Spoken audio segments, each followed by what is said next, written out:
Dracula by Bram Stoker. Chapter 12. Dr. Seward's Diary. 18 September. I drove at once to Hillingham and arrived early. Keeping my cab at the gate, I went up the avenue alone.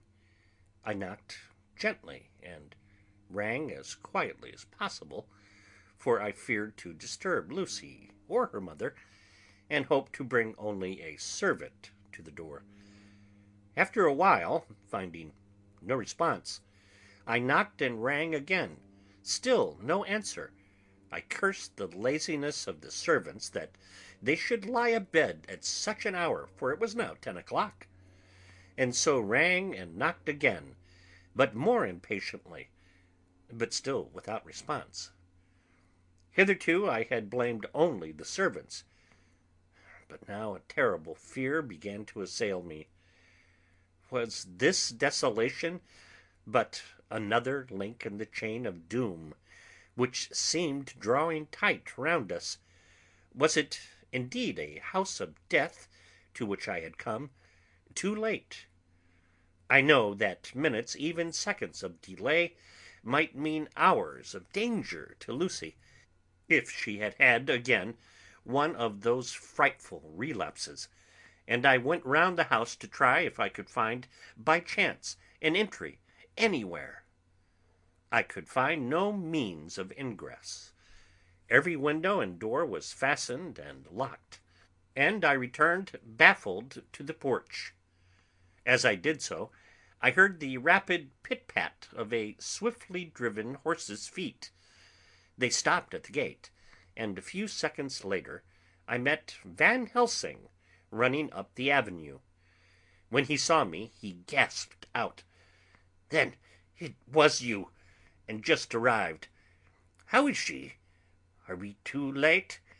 Did you not get my telegram?" I answered as quickly and coherently as I could that I had only got his telegram early in the morning, and had not a minute in coming here, and that I could not make anyone in the house hear me. He paused and raised his hat as he said solemnly, "Then I fear we are too late. God's will be done." With his usual recuperative energy, he went on, "Come, if there be no way open to get in, we must make one. Time is all in all to us now." We went round to the back of the house, where there was a kitchen window. The professor took a small surgical saw from his case, and, handing it to me, pointed to the iron bars which guarded the window. I attacked them at once, and had very soon cut through 3 of them. Then, with a long, thin knife, we pushed back the fastening of the sashes and opened the window. I helped the professor in and followed him. There was no one in the kitchen or in the servants' rooms, which were close at hand. We tried all the rooms as we went along, and in the dining room, dimly lit by rays of light through the shutters, found 4 servant women lying on the floor.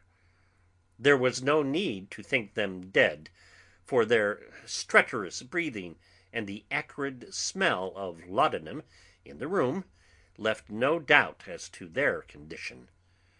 Van Helsing and I looked at each other, and as we moved away he said, "We can attend to them later." Then we ascended to Lucy's room. For an instant or two we paused at the door to listen, but there was no sound that we could hear. With white faces and trembling hands, we opened the door gently and entered the room. How shall I describe what we saw? On the bed lay 2 women, Lucy and her mother. The latter lay farthest in, and she was covered with a white sheet, the edge of which had been blown back by the draught through the broken window, showing the drawn white face with a look of terror fixed upon it. By her side lay Lucy, with face white and still more drawn.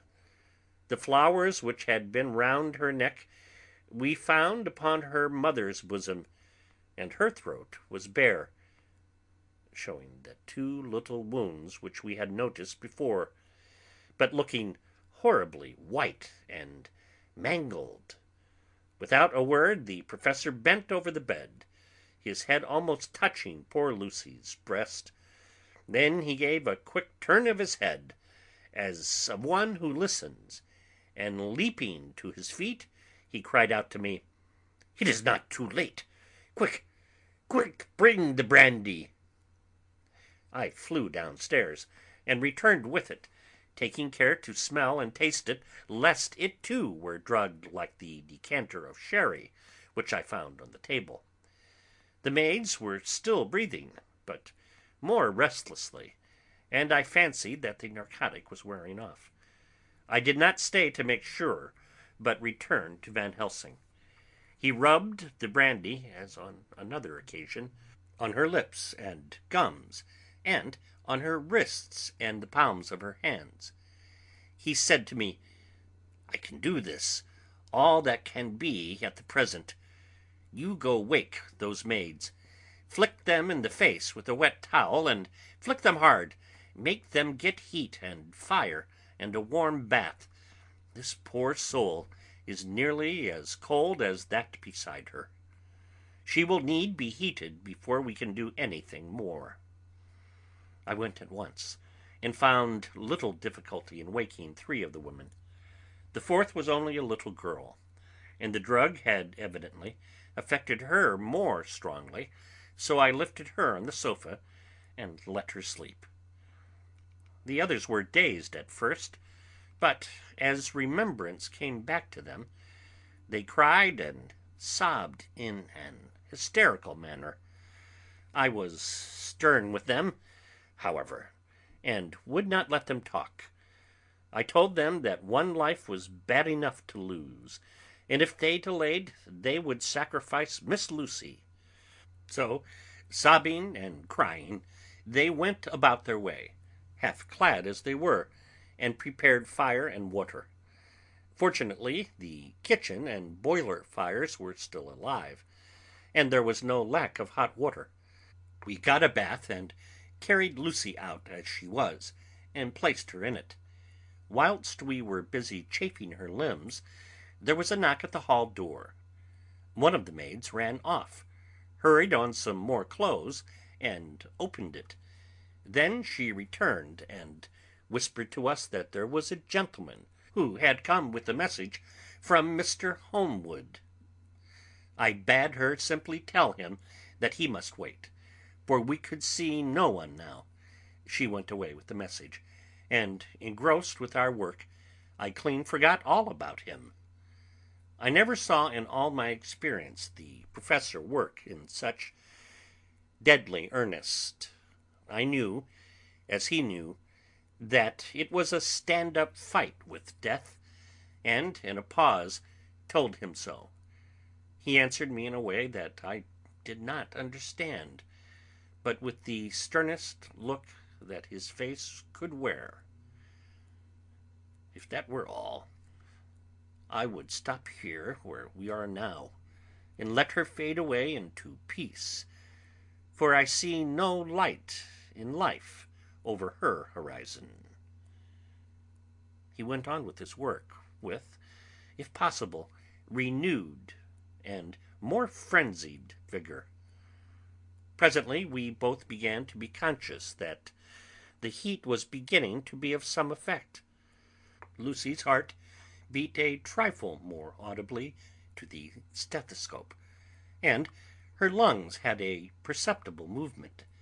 Van Helsing's face almost beamed, and as we lifted her from the bath and rolled her in a hot sheet to dry her, he said to me, "The first gain is ours. Check to the king." We took Lucy into another room, which had by now been prepared, and laid her in bed and forced a few drops of brandy down her throat. I noticed that Van Helsing tied a soft silk handkerchief round her throat. She was still unconscious, and was quite as bad, if not worse, than we had ever seen her. Van Helsing called in one of the women, and told her to stay with her, and not to take her eyes off her till we returned, and then beckoned me out of the room. "We must consult as to what is to be done," he said as we descended the stairs. In the hall he opened the dining-room door, and we passed in, he closing the door carefully behind him. The shutters had been opened, but the blinds were already down, with that obedience to the etiquette of death which the British woman of the lower classes always rigidly observes. The room was, therefore, dimly dark. It was, however, light enough for our purposes. Van Helsing's sternness was somewhat relieved by a look of perplexity. He was evidently torturing his mind about something, so I waited for an instant, and he spoke. "What are we to do now? Where are we to turn for help? We must have another transfusion of blood, and that soon, or that poor girl's life won't be worth an hour's purchase. You are exhausted already. I am exhausted too. I fear to trust those women, even if they would have courage to submit. For what are we to do for someone who will open his veins for her? What's the matter with me, anyhow?" The voice came from the sofa across the room, and its tones brought relief and joy to my heart, for they were those of Quincey Morris. Van Helsing started angrily at the first sound, but his face softened, and a glad look came into his eyes as I cried out, "Quincey Morris!" and rushed towards him with outstretched hands. "What has brought you here?" I cried as our hands met. "I guess art is the cause." He handed me a telegram. "Have not heard from Seward for 3 days, and am terribly anxious. Cannot leave. Father still in same condition. Send me word how Lucy is. Do not delay. Homewood." I think I came just in the nick of time. You know, you have only to tell me what to do. Van Helsing strode forward and took his hand, looking him straight in the eyes, as he said, "A brave man's blood is the best thing on this earth when a woman is in trouble. You're a man, and no mistake. Well, the devil may work against us for all he's worth, but God sends us men when we want them." Once again we went through that ghastly operation. I have not the heart to go through with the details. Lucy had got a terrible shock, and it told on her more than before, for though plenty of blood went into her veins, her body did not respond to the treatment as well as on the other occasions. Her struggle back into life was something frightful to see and hear. However, the action of both heart and lungs improved, and Van Helsing made a subcutaneous injection of morphia, as before, and with good effect. Her faint became a profound slumber. The professor watched whilst I went downstairs with Quincey Morris, and sent one of the maids to pay off one of the cabmen who were waiting. I left Quincey lying down after having a glass of wine, and told the cook to get ready a good breakfast. Then a thought struck me, and I went back to the room where Lucy now was.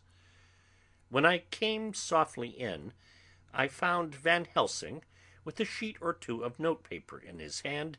He had evidently read it, and was thinking it over as he sat with his hand to his brow. There was a look of grim satisfaction in his face, as of one who has had a doubt solved. He handed me the paper, saying only, "It dropped from Lucy's breast when we carried her to the bath." When I had read it, I stood looking at the professor, and, after a pause, asked him, "In God's name, what does it all mean? Was she, or is she, mad, or what sort of horrible danger is it?" I was so bewildered that I did not know what to say more. Van Helsing put out his hand and took the paper, saying, "Do not trouble about it now. Forget it for the present. You shall know and understand it all in good time, but it will be later. And now, what is it that you came to me to say?" This brought me back to fact, and I was all myself again. "I came to speak about the certificate of death.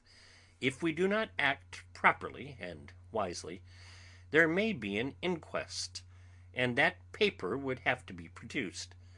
I am in hopes that we need have no inquest, for if we had, it would surely kill poor Lucy, if nothing else did. I know, and you know, and the other doctor who attended her knows, that Mrs. Westenra had disease of the heart, and we can certify that she died of it.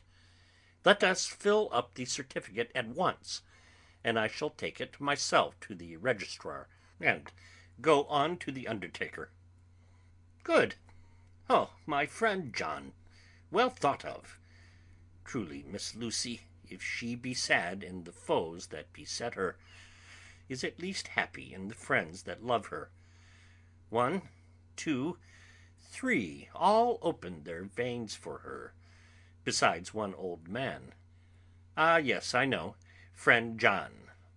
I am not blind. I love you all the more for it. Now, go." In the hall I met Quincey Morris, with a telegram for Arthur, telling him that Mrs. Westenra was dead, that Lucy also had been ill, but was now going on better, and that Van Helsing and I were with her. I told him where I was going, and he hurried me out, but as I was going said, "When you come back, Jack, may I have 2 words with you, all to ourselves?" I nodded in reply, and went out. I found no difficulty about the registration, and arranged with the local undertaker to come up in the evening to measure for the coffin, and to make arrangements. When I got back, Quincey was waiting for me. I told him I would see him as soon as I knew about Lucy, and went up to her room. She was still sleeping, and the professor seemingly had not moved from his seat at her side. From his putting his fingers to his lips, I gathered that he expected her to wake before long, and was afraid of forestalling nature. So I went down to Quincey and took him into the breakfast room, where the blinds were not drawn down, and which was a little more cheerful, or rather less cheerless than the other rooms. When we were alone, he said to me, "Jack Seward, I don't want to shove myself in anywhere where I've no right to be, but this is no ordinary case. You know I love that girl and wanted to marry her, but although that's all past and gone, I can't help feeling anxious about her all the same. What is it that's wrong with her? The Dutchman, and a fine old fellow he is, I can see that, said that time you 2 came into the room that you must have another transfusion of blood, and that both you and he were exhausted. Now I know well that you medical men speak in camera, and that a man must not expect to know what they consult about in private, but this is no common matter, and whatever it is, I have done my part. Is not that so?" "That's so," I said, and he went on. I take it that both you and Van Helsing had done already what I did today. Is not that so? That's so. And I guess Art was in it too. When I saw him 4 days ago, down at his own place, he looked queer. I have not seen anything pulled down so quick since I was on the Pampas, and had a mare that I was fond of go to grass all in a night. One of those big bats that they call vampires had got at her in the night, and what with his gorge and the vein left open, there wasn't enough blood in her to let her stand up, and I had to put a bullet through her as she lay back. Jack, if you may tell me without betraying confidence, Arthur was the first. Is not that so?" As he spoke, the poor fellow looked terribly serious. He was in a torture of suspense regarding the woman he loved, and his utter ignorance of the terrible mystery which seemed to surround her intensified his pain. His very heart was bleeding, and it took all the manhood of him, and there was a royal lot of it too, to keep him from breaking down. I paused before answering, for I felt that I must not betray anything which the professor wished kept secret. But already he knew so much, and guessed so much, that there could be no reason for not answering. So I answered in the same phrase. "That's so." "And how long has this been going on?" "About 10 days." "10 days? Then I guess, Jack Seward, that poor pretty creature that we all love has had put into her veins within that time the blood of 4 strong men. Man alive, her whole body wouldn't hold it." Then, coming close to me, he spoke in a fierce half-whisper. "What took it out?" I shook my head. "That," I said, "is the crux. Van Helsing is simply frantic about it, and I am at my wit's end. I can't even hazard a guess. There has been a series of little circumstances which have thrown out all our calculations as to Lucy being properly watched. But these shall not occur again. Here we stay, until all be well or ill." Quincey held out his hand. "Count me in," he said. "You and the Dutchman will tell me what to do, and I'll do it." When she woke late in the afternoon, Lucy's first movement was to feel in her breast, and to my surprise produced the paper which Van Helsing had given me to read. The careful professor had replaced it where it had come from, lest on waking she should be alarmed. Her eyes then lit on Van Helsing and on me too, and gladdened. Then she looked round the room, and seeing where she was, shuddered. She gave a loud cry, and put her poor thin hands before her pale face. We both understood what was meant, that she had realized to the full her mother's death. So we tried what we could to comfort her. Doubtless sympathy eased her somewhat, but she was very low in thought and spirit, and wept silently and weakly for a long time. We told her that either or both of us would now remain with her all the time, and that seemed to comfort her. Towards dusk she fell into a doze. Here a very odd thing occurred. Whilst still asleep, she took the paper from her breast and tore it in two. Van Helsing stepped over and took the pieces from her. All the same, however, she went on with the action of tearing, as though the material were still in her hands. Finally she lifted her hands and opened them as though scattering the fragments. Van Helsing seemed surprised, and his brows gathered as if in thought, but he said nothing. 19 September. All last night she slept fitfully, being always afraid to sleep, and something weaker when she woke from it. The professor and I took in turns to watch, and we never left her for a moment unattended. Quincey Morris said nothing about his intention, but I knew that all night long he patrolled round and round the house. When the day came, its searching light showed the ravages of poor Lucy's strength. She was hardly able to turn her head, and the little nourishment which she could take seemed to do her no good.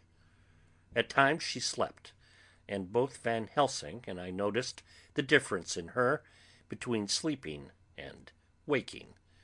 Whilst asleep, she looked stronger, although more haggard, and her breathing was softer, and her open mouth showed the pale gums drawn back from the teeth, which looked positively longer and sharper than usual. When she woke, the softness of her eyes evidently changed the expression, for she looked her own self, although a dying one. In the afternoon she asked for Arthur, and we telegraphed for him. Quincey went off to meet him at the station. When he arrived it was nearly 6 o'clock, and the sun was setting, full and warm, and the red light streamed in through the window and gave more color to the pale cheeks. When we saw her, Arthur was simply choking with emotion, and none of us could speak.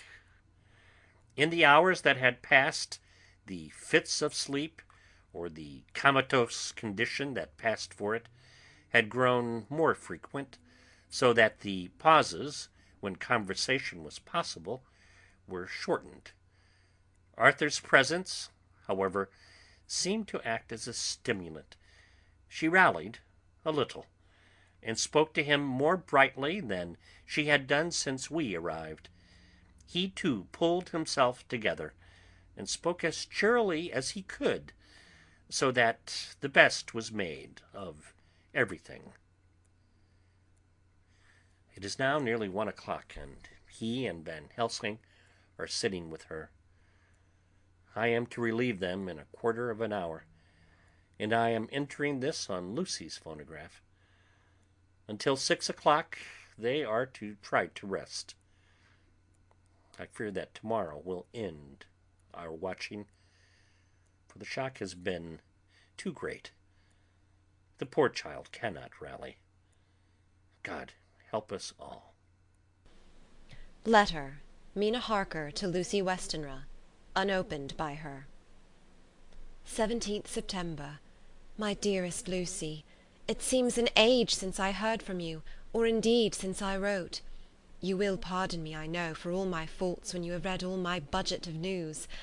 Well, I got my husband back all right. When we arrived at Exeter there was a carriage waiting for us, and in it, though he had an attack of gout, Mr. Hawkins. He took us to his house, where there were rooms for us all nice and comfortable, and we dined together.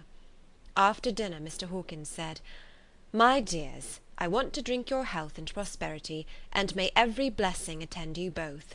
I know you both from children, and have, with love and pride, seen you grow up. Now I want you to make your home here with me. I have left to me neither chick nor child. All are gone, and in my will I have left you everything." I cried, Lucy dear, as Jonathan and the old man clasped hands. Our evening was a very, very happy one. So here we are, installed in this beautiful old house, and from both my bedroom and the drawing-room I can see the great elms of the cathedral close, with their great black stems standing out against the old yellow stone of the cathedral, and I can hear the rooks overhead cawing and chattering and gossiping all day, after the manner of rooks and humans.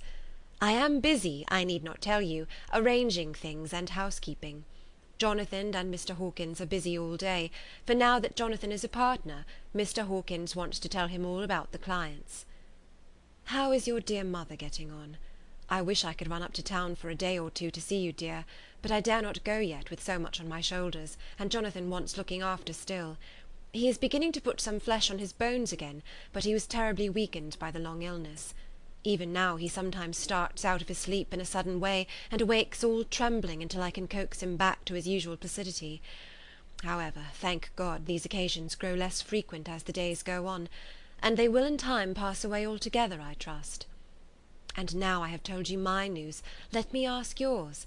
When are you to be married, and where, and who is to perform the ceremony, and what are you to wear, and is it to be a public or private wedding? Tell me all about it, dear, tell me all about everything, for there is nothing which interests you which will not be dear to me. Jonathan asked me to send his respectful duty, but I do not think that is good enough from the junior partner of the important firm Hawkins and Harker. And so, as you love me, and he loves me, and I love you with all the moods and tenses of the verb, I send you simply his love instead. Good-bye, my dearest Lucy, and blessings on you. Yours, Mina Harker. Report from Patrick Hennessy, M.D., M.R.C., S.L.K., Q.C.P.I., etc., etc., to John Seward, M.D. 20 September. My dear Sir, in accordance with your wishes, I enclose report of the conditions of everything left in my charge. With regard to patient Renfield, there is more to say. He has had another outbreak, which might have had a dreadful ending, but which, as it fortunately happened, was unattended with any unhappy results. This afternoon a carrier's cart with 2 men made a call at the empty house whose grounds abut on ours, the house to which you will remember the patient twice ran away. The men stopped at our gate to ask the porter their way, as they were strangers. I was myself looking out of the study window, having a smoke after dinner, and saw one of them come up to the house.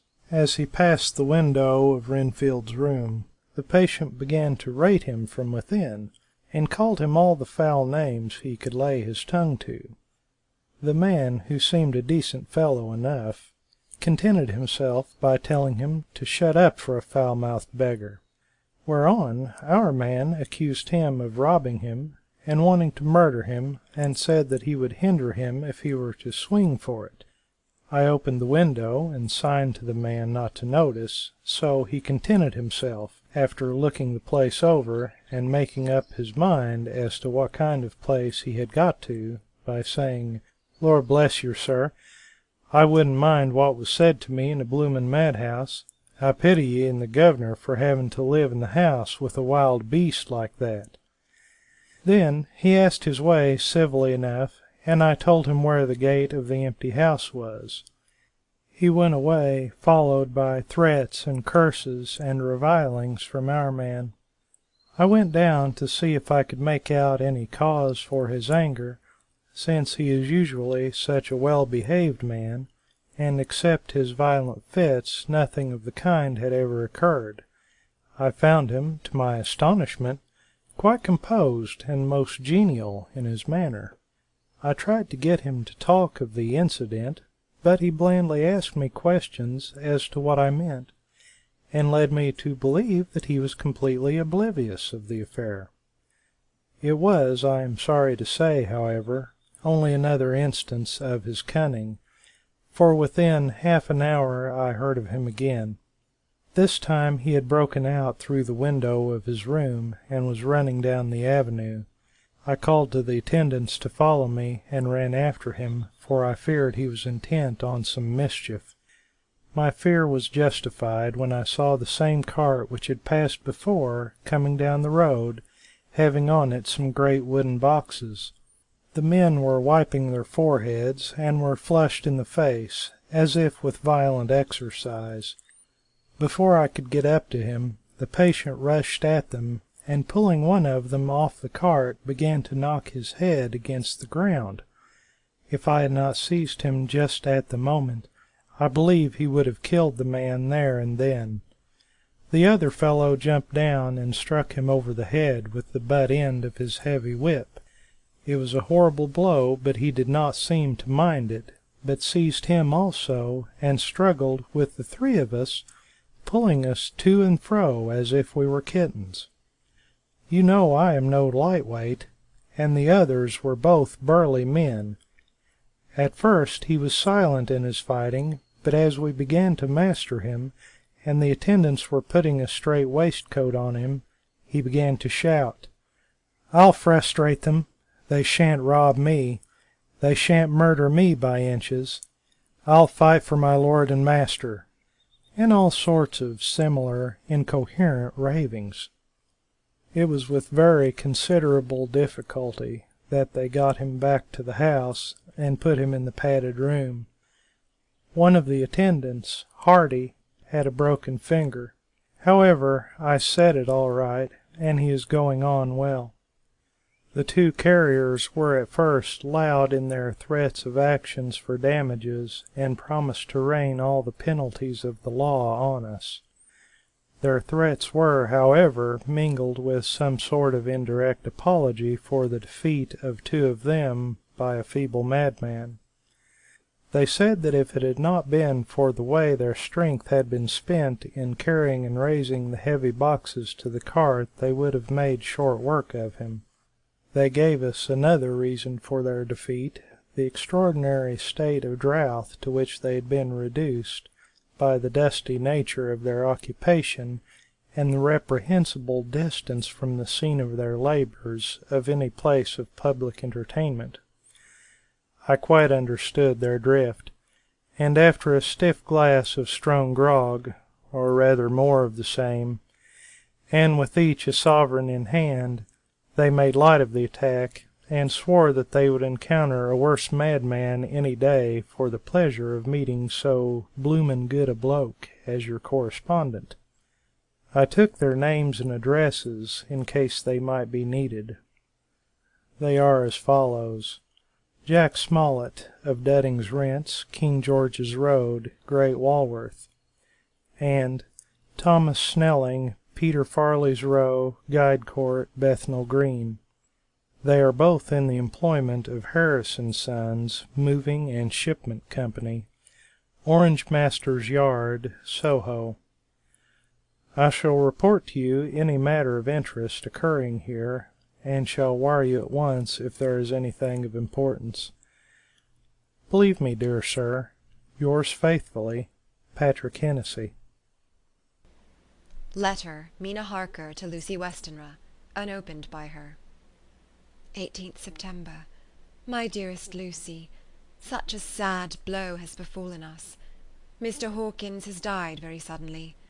Some may not think it so sad for us, but we had both come to so love him that it really seems as though we had lost a father. I never knew either father or mother, so that the dear old man's death is a real blow to me. Jonathan is greatly distressed. It is not only that he feels sorrow, deep sorrow, for the dear, good old man who has befriended him all his life, and now at the end has treated him like his own son, and left him a fortune which to people of our modest upbringing is wealth beyond the dream of avarice, but Jonathan feels it on another account. He says the amount of responsibility which it puts upon him makes him nervous. He begins to doubt himself. I try to cheer him up, and my belief in him helps him to have a belief in himself. But it is here that the grave shock that he experienced tells upon him the most. Oh, it is too hard that a sweet, simple, noble, strong nature such as his, a nature which enabled him by our dear good friend's aid to rise from clerk to master in a few years, should be so injured that the very essence of its strength is gone. Forgive me, dear, if I worry you with my troubles in the midst of your own happiness. But, Lucy, dear, I must tell someone, for the strain of keeping up a brave and cheerful appearance to Jonathan tries me, and I have no one here that I can confide in. I dread coming up to London, as we must do that day after tomorrow, for poor Mr. Hawkins left in his will that he was to be buried in the grave with his father.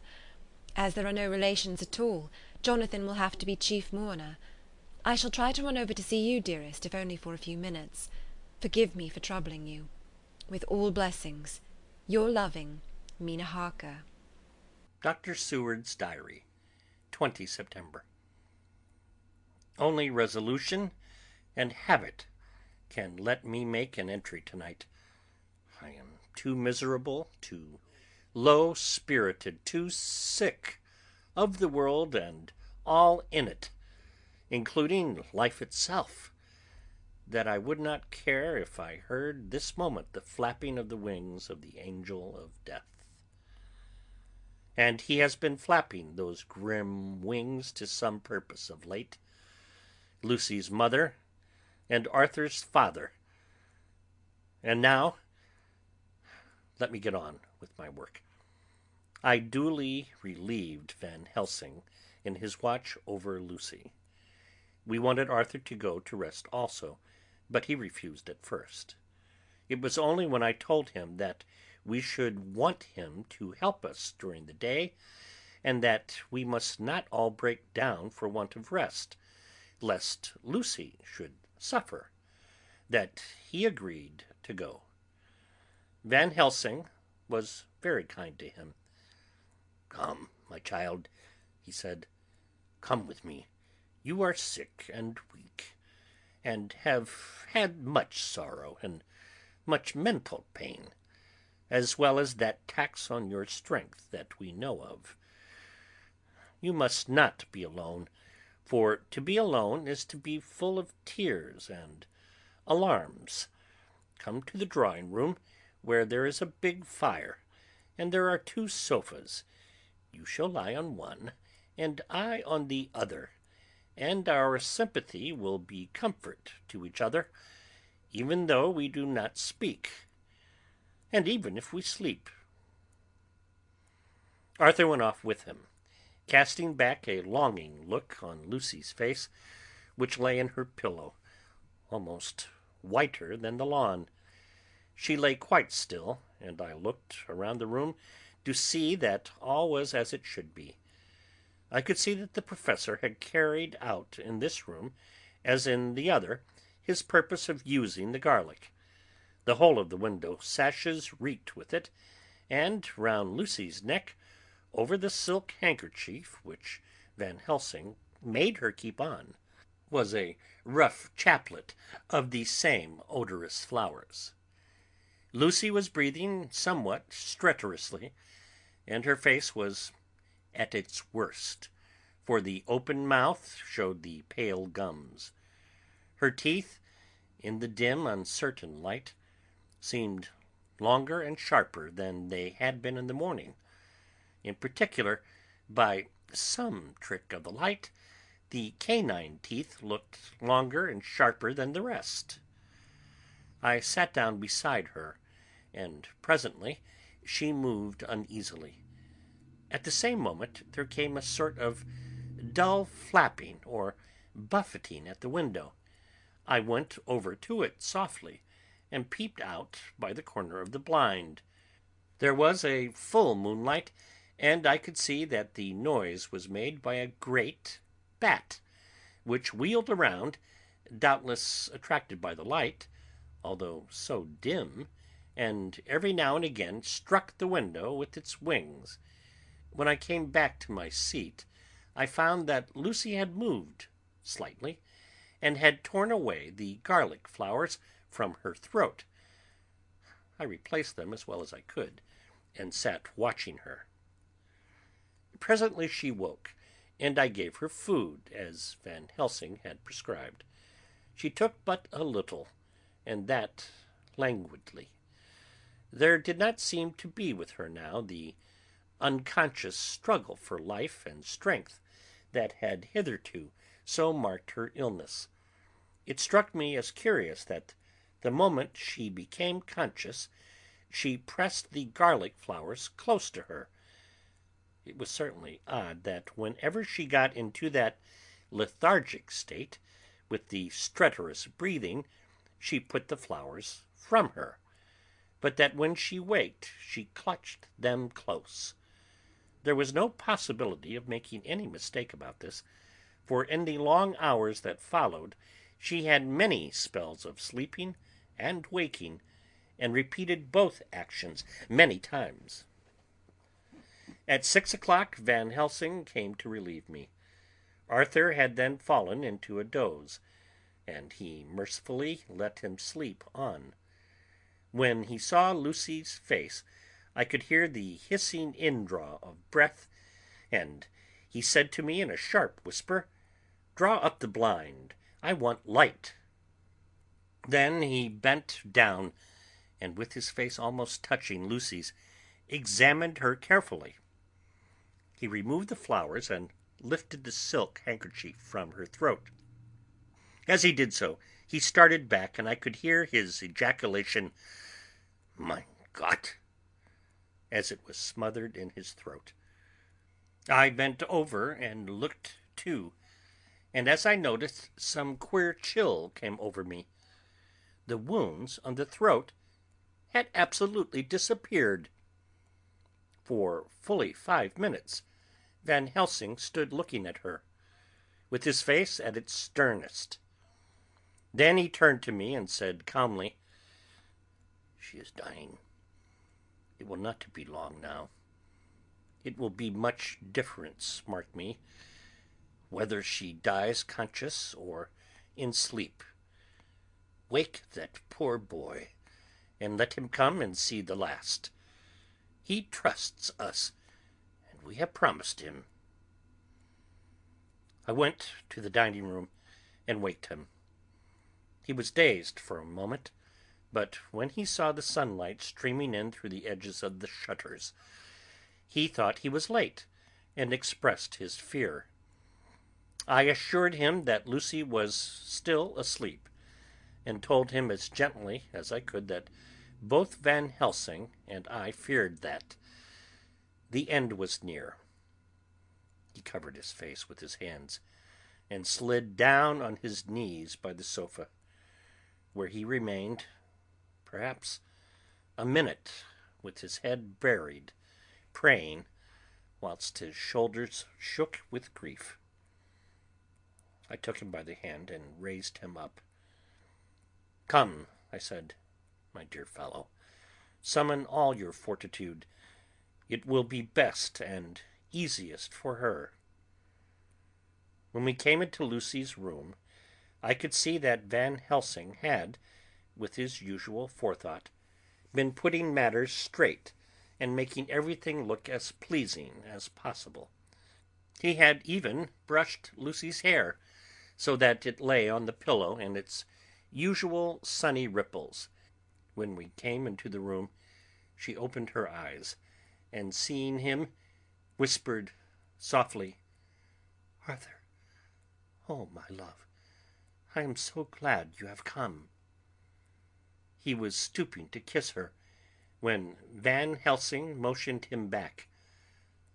"No," he whispered, "not yet. Hold her hand. It will comfort her more." So Arthur took her hand and knelt beside her, and she looked her best, with all the soft lines matching the angelic beauty of her eyes. Then, gradually, her eyes closed, and she sank to sleep. For a little bit her breast heaved softly, and her breath came and went like a tired child's. And then, insensibly, there came the strange change which I had noticed in the night. Her breathing grew stertorous, the mouth opened, and the pale gums, drawn back, made the teeth look longer and sharper than ever. In a sort of sleep-waking, vague, unconscious way, she opened her eyes, which were now dull and hard at once, and said in a soft, voluptuous voice, such as I had never heard from her lips, "Arthur, oh, my love, I am so glad you have come. Kiss me." Arthur bent eagerly over to kiss her, but at that instant Van Helsing, who like me had been startled by her voice, swooped upon him, and catching him by the neck with both hands, dragged him back with a fury of strength which I never thought he could have possessed, and actually hurled him almost across the room. "Not on your life," he said. "Not for your living soul and hers." And he stood between them like a lion at bay. Arthur was so taken aback that he did not for a moment know what to do or say, and before any impulse of violence could seize him, he realized the place and the occasion, and stood silent, waiting. I kept my eyes fixed on Lucy, as did Van Helsing, and we saw a spasm as of rage flit like a shadow over her face. The sharp teeth clamped together. Then her eyes closed, and she breathed heavily. Very shortly after, she opened her eyes in all their softness, and putting out her poor, pale, thin hand, took Van Helsing's great brown one, drawing it close to her. She kissed it. "My true friend," she said in a faint voice, but with untellable pathos. "My true friend and his. Oh, guard him and give me peace." "I swear it," he said solemnly, kneeling beside her and holding up his hand, as one who registers an oath. Then he turned to Arthur and said to him, "Come, my child, take her hand in yours, and kiss her on the forehead, and only once." Their eyes met instead of their lips, and so they parted. Lucy's eyes closed, and Van Helsing, who had been watching closely, took Arthur's arm and drew him away. And then Lucy's breathing became stertorous again, and all at once it ceased. "It is all over," said Van Helsing. "She is dead." I took Arthur by the arm and led him away to the drawing-room, where he sat down, and covered his face with his hands, sobbing in a way that nearly broke me down to see. I went back to the room and found Van Helsing looking at poor Lucy, and his face sterner than ever.